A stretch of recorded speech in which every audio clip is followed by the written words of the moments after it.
And I'm also very happy to be just at this university. And the conversations I've had with students tonight and today somewhat have been very inspiring and very moving. I think we have a wonderful university here and a great NROTC, and I'm honored to be here. Thank you for inviting me.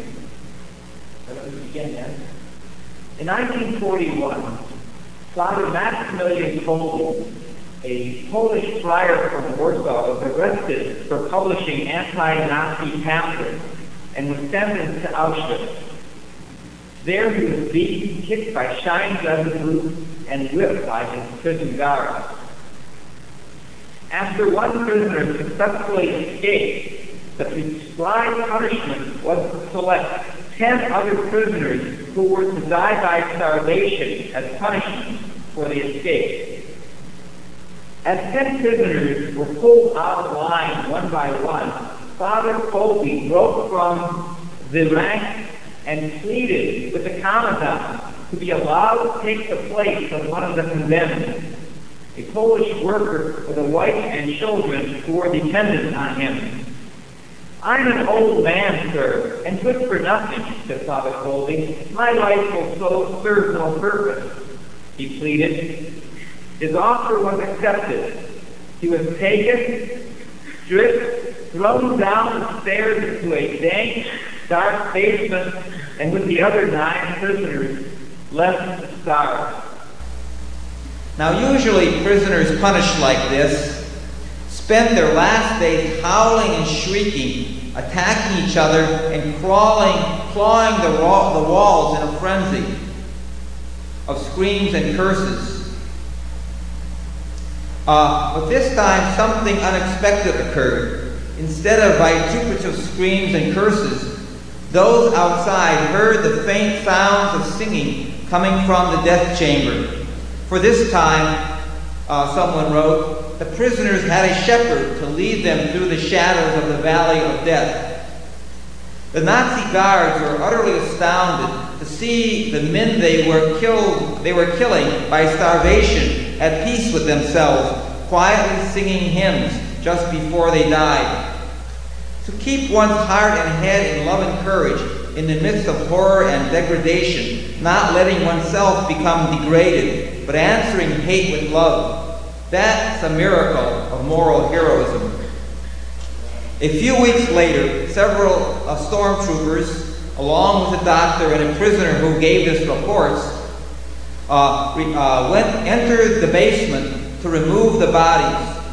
In the light of their flashlight, they saw Father Kolbe, a living skeleton propped up against the wall, his head inclined a bit to the left.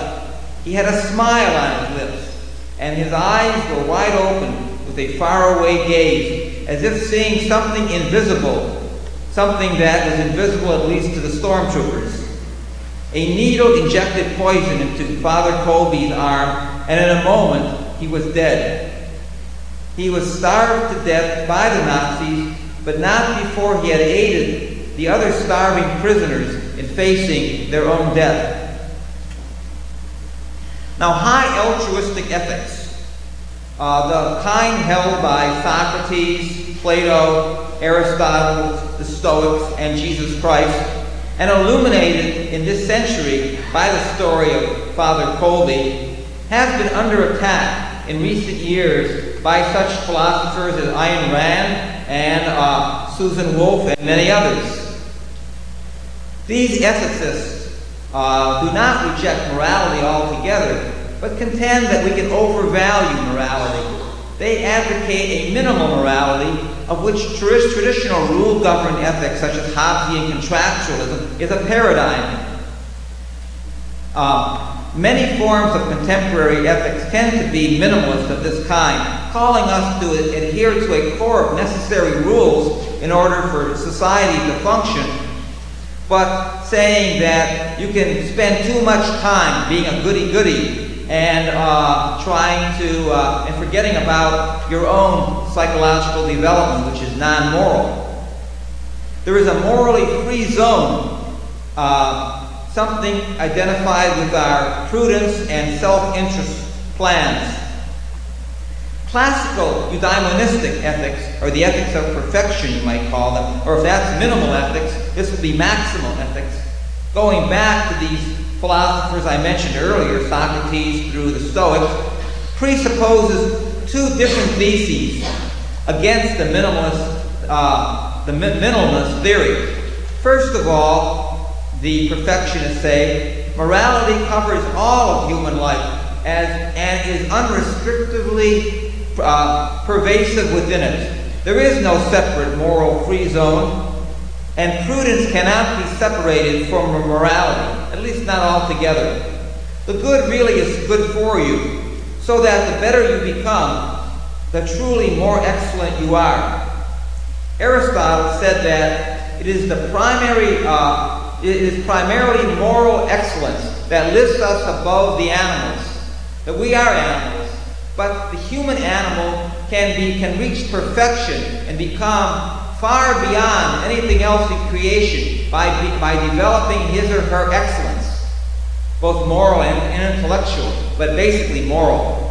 But if human beings do not develop their selves in this kind of way, they're actually the worst of all animals, because they have the powers and tools to do such devastating destruction. So, and secondly, this ethics of perfection supposes a duty of moral development and growth, so that while not everyone is called to be a moral hero, if we develop properly, we may all develop moral sensitivities and abilities that approximate those of the saints and heroes. The Greek eudaimonists, for them, the goal of life was to reach one's highest potential, and this included the moral virtues. For Christ, of course, in the Sermon on the Mount, he required that we become morally perfect. And this was not so different from the Greek ideal. Before I proceed, I might just define my terms. I'm not talking about saints and heroes in a religious sense, although it's certainly compatible with religion, but I'm defining a moral hero as anyone who accomplishes good deeds and does the right thing when other people would panic or run away in fear. And a saint is someone who overcomes self-indulgence and normal hedonistic inclinations and does the morally right thing consistently throughout his or her life. Becomes an altruistic person who cares about other people so deeply that he can't separate that love for humanity from his own good, his own welfare. Now, in 1982, the Johns Hopkins philosopher Susan Wolf wrote a famous article called Moral Saints, which has been celebrated as one of the best essays in moral philosophy in recent times. Wolf, espousing a minimalist position, argues that moral saints, if they exist, are unattractive because they lack the ability to enjoy the enjoyable in life. And they're just too very, very nice.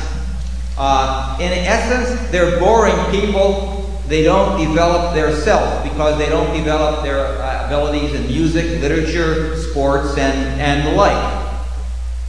Now, there may be some truth in Wolf's criticism, but I have a hard time finding it.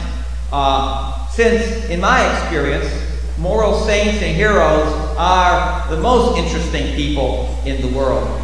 And so, my criticism of